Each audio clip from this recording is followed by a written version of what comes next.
Oyez, oyez! Le mois de juin est là, tralala! On commence par les remerciements, poil aux dents! Merci donc à Gwenaël, Alexander, ainsi que Ange et Julia pour leurs jolis dessins. Merci à Mélusine pour son gentil message. Merci aussi à Denise et Ella pour leurs étoiles et leurs commentaires. Dans le commentaire, d'ailleurs, on me demande à quoi ressemble le chevalier orange. Eh bien, je vous le dis à tous, le chevalier orange ressemble à qui vous voudrez. C'est un personnage qui est bienveillant, digne de confiance et toujours partant pour aider. Alors si vous connaissez quelqu'un comme ça dans votre entourage, vous avez peut-être le visage du héros en armure. Et c'est la même chose pour beaucoup des autres personnages d'ailleurs. Vous pouvez les imaginer librement en laissant musarder vos idées. Et à présent, voici le 6e chapitre de notre grande histoire. Bonne écoute, à bientôt, et surtout d'ici là, prenez bien soin de vous. Chapitre 6. En juin, cassons les joints. C'était une belle journée du mois de juin. Le ciel était tout bleu, sans nuages, et le chevalier était sur son cheval, voyageant lentement, mais sûrement. Il avait bien réfléchi au problème du manque de portes pour entrer dans le château de Mur, et il lui était venu une idée géniale. Mais pour cette idée géniale, il avait besoin d'une personne, tout aussi géniale. Et cette personne, c'était Monium la silencieuse, sa bien-aimée. Cette dernière était bien entendu déjà au courant de la délicate mission du paladin, et elle se doutait bien que tôt ou tard, son gentil chevalier aurait besoin d'elle et de sa puissante magie des cartes. Ainsi, depuis le début de l'année, l'un et l'autre avaient chacun une boussole de nord personnelle. Vous savez, ces instruments qui permettent de savoir à chaque instant où se situe la boussole liée à la vôtre par sorcellerie. Grâce à cela, Monium retrouvait notre héros au moins une fois par mois, où qu'il se trouvât. Et cela tombait bien, puisque pour leur prochain rendez-vous, le chevalier orange et Monium la grande silencieuse allaient devoir travailler ensemble pour résoudre l'énigme de Goraden le Fol. Les deux amoureux se retrouvèrent donc lors de cette fameuse journée de juin qui débutait ce chapitre. Une longue étreinte fit office de bonjour, puis Monium dit quelques mots au paladin dans la langue du silence. Quelques mots que le chevalier avait parfois encore un petit peu de peine à traduire. « Hein ? Qu'est-ce que tu dis ? Non, je ne suis pas allé au lavoir. Ah non, pardon, tu es contente de me revoir. Ah oui, mais moi aussi. Cette fois, mon adoré, j'aurais bien besoin de ta magie. De quoi ? Ça tombe bien parce que tu as ramé avec les bras dans une belle tarte à la menthe ? Hein ?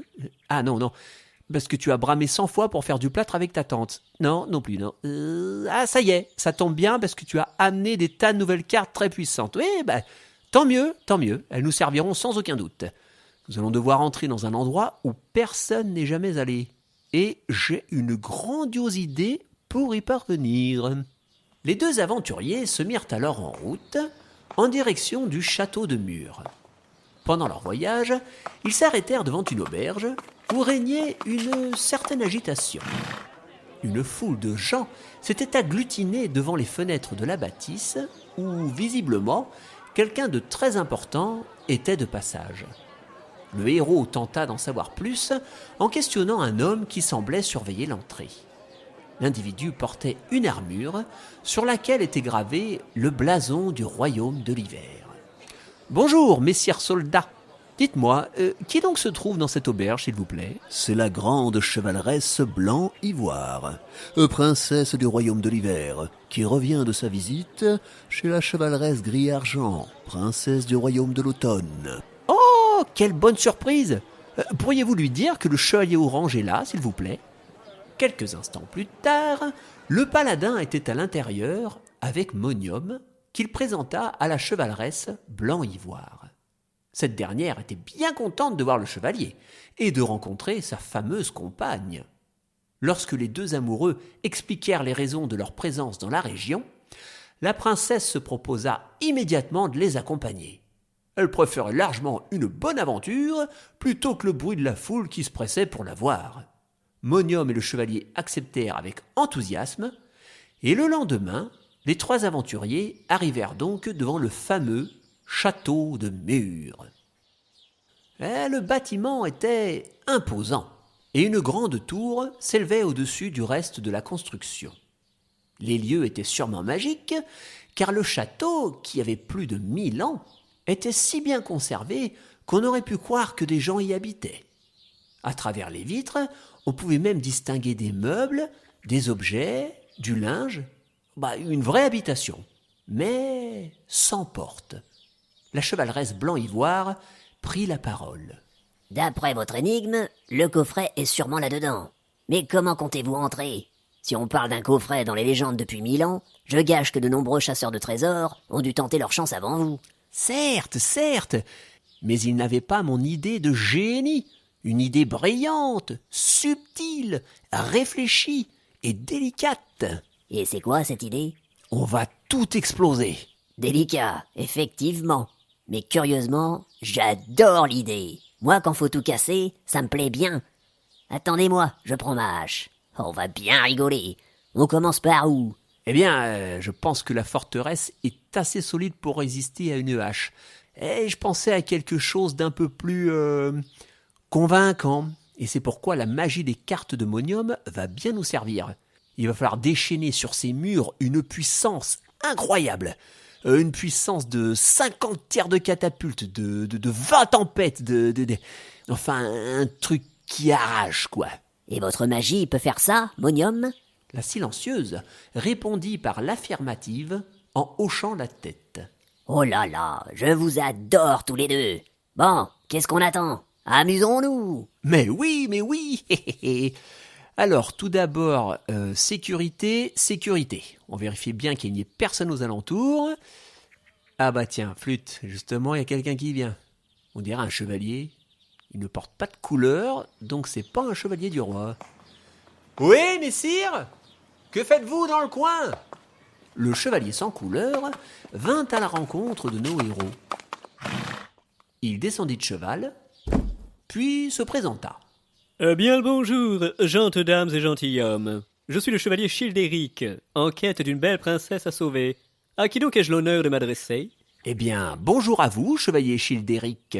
Je vous présente la princesse du royaume de l'hiver.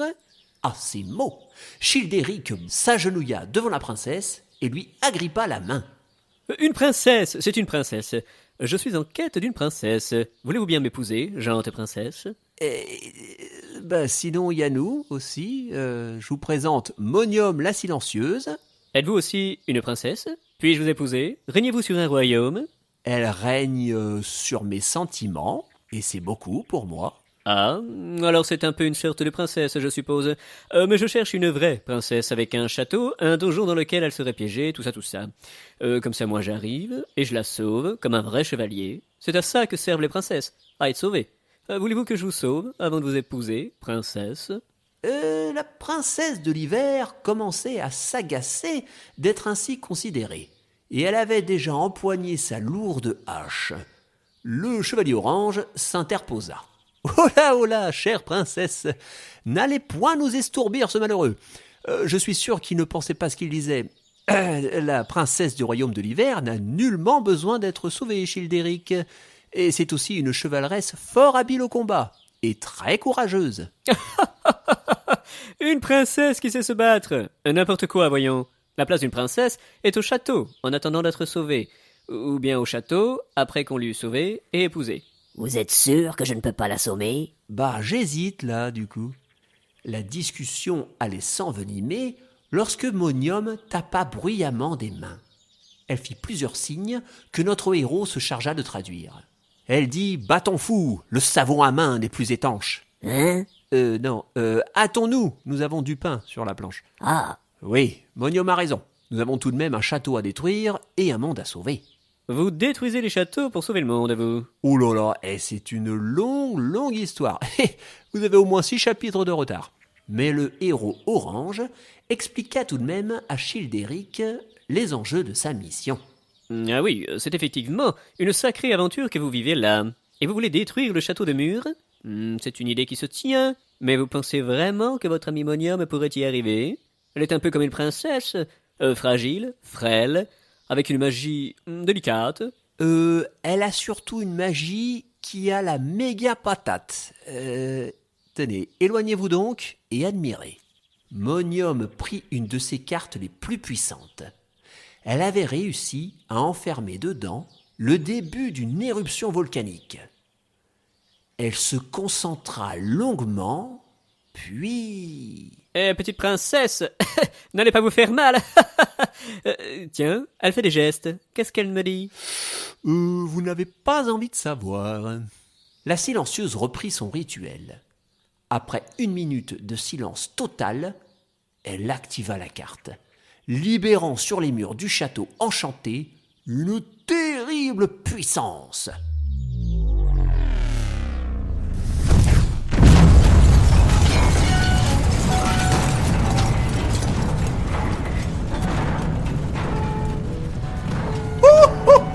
Oh, ça décoiffe, hein! Childéric, la princesse de l'hiver et même le chevalier orange, tous étaient sidérés.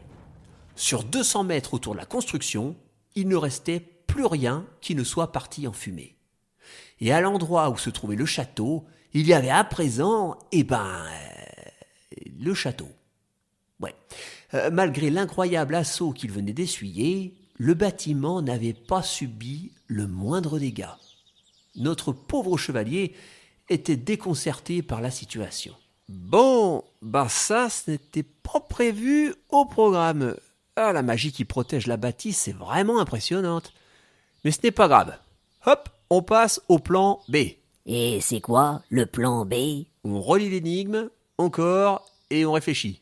Encore. Au château sans porte, nul besoin de clé, plutôt faire en sorte que le sauveur soit sauvé. Voyons, un sauveur qui doit être sauvé. Mais c'est très simple. Childéric, vous veniez ici dans le but de sauver une princesse. Ah oui, parfaitement. Eh bien, nous allons faire l'inverse. Vous allez voir. Vous allez vous mettre en danger et attendre que la princesse de l'hiver vous sauve. Et paf, un sauveur sauvé. Ou mieux, chevalier orange, vous êtes bien celui qui doit sauver le monde, non? Alors on va laisser Childéric vous attaquer, et je vais vous défendre. Comme ça, paf, le sauveur sauvé d'un sauveur par la sauvée qui devait être sauvée par le sauveur. Oh, j'ai rien compris, mais ça a l'air génial. On fait comme ça. Le paladin s'assit tranquillement sur un rondin de bois fraîchement calciné, tandis que Childéric se préparait pour passer à l'offensive. Soudain, et sans crier gare, il dégaina son épée et bondit sur notre héros. Mais comme prévu, la chevaleresse blanc-ivoire l'intercepta. Elle désarma son adversaire et lui offrit un splendide coup sur le nez. Childéric tomba à la renverse, l'air tout penaud. Il venait d'être défait, et qui plus est, par une princesse. Il resta assis par terre, regardant fixement devant lui, en réfléchissant. Pendant qu'il pensait, nos amis évaluèrent la situation. Bon, alors vous m'avez sauvé, mais je n'ai pas vu de porte apparaître.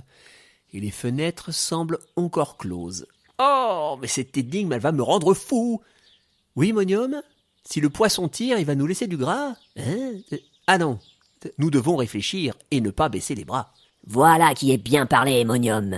Mais nous avons eu beau sauver le sauveur, comme le demandait l'énigme, ça n'a rien donné. Nous n'avons sauvé personne au final. Détrompez-vous, gentes dames. Childéric venait de se relever. Il s'avança vers la princesse et s'agenouilla devant elle, la tête basse et le visage grave. Vous l'ignorez encore, mais vous avez pourtant bel et bien sauvé quelqu'un aujourd'hui. Vous m'avez sauvé, moi. Sauvé de l'ignorance, sauvé des préjugés. Jamais je n'avais connu princesse telle que vous. Votre place n'est pas nécessairement dans un château. Vous avez changé, à jamais, le regard que je porte sur les gentes dames. Et avant d'épouser qui que ce soit, j'aimerais d'abord connaître cette personne pour ce qu'elle est. À peine Childéric avait-il prononcé ces mots, qu'au beau milieu du mur principal du château apparut une porte. Et derrière la porte, il y avait une salle. Et dans la salle, comme tout le monde s'en doute, le 6e coffret de Goraden le Foll. Oh, incroyable! J'ai bien cru qu'on le verrait jamais, celui-là. Mais grâce à la détermination de chacun d'entre nous, la précieuse boîte est à présent entre nos mains. Félicitations, tout le monde!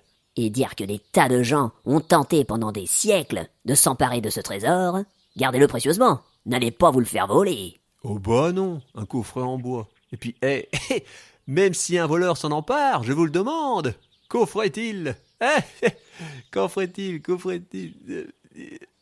Oh, déjà 18 heures, on doit rentrer, nous. L'heure de se quitter était arrivée. La princesse regagna son royaume de l'hiver, Childéric repartit sur son cheval, et Monium dit au revoir à son amoureux en lui promettant des frites pour l'avenir des tiroirs. Non, en lui promettant de vite revenir le voir. Quant au chevalier orange, le pauvre n'était pas encore au bout de ses surprises. Il lui fallait à présent ouvrir ce 6e coffret afin d'obtenir la prochaine énigme. Il attendit d'être dans une auberge, seul dans un coin, avec un verre de jus de raisin, pour connaître son prochain défi. Sur quelle route Goraden le Foll allait-il l'emmener cette fois?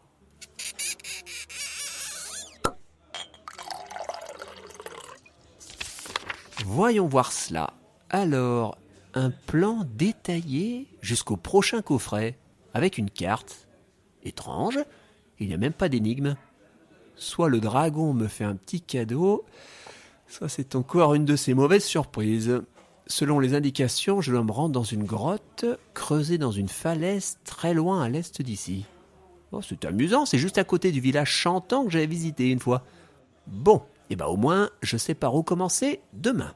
Un coffret sans énigme, cela semblait bien trop beau pour être vrai. Mais pour en avoir le cœur net, il fallait dans tous les cas que notre héros se dirige vers la mystérieuse grotte évoquée dans le plan de Goraden le Foll.